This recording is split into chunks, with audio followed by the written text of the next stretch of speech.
If you told me Whitechapel was going to come out with one of the most viscerally, disgustingly, brutally heavy albums I will hear all year, almost certainly, I would not have believed you for a second.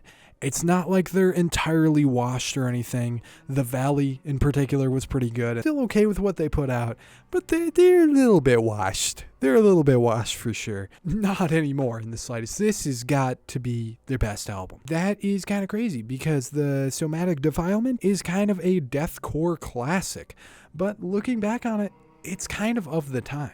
With Hymns and Dissonance, the time is now. For decades, metal and rock artists have been accused of selling their soul to the devil for fame and notoriety. On this album, it does not sound like Whitechapel sold their soul. It sounds like the devil came knocking and they let him in with open arms. I'm sure most of us here are aware of the concept of playing music backwards to get a subliminal message. When you play the music forward here, Phil Bozeman, the madman, is screaming some of the lyrics backwards. That's insane. I love that so much. That is insane. That is an insane thing to do. This takes everything you'd be familiar with in deathcore, plays it better, heavier, more creatively than anything you've heard in the genre in quite some time, maybe ever. And it's so well produced too. They went the extra mile.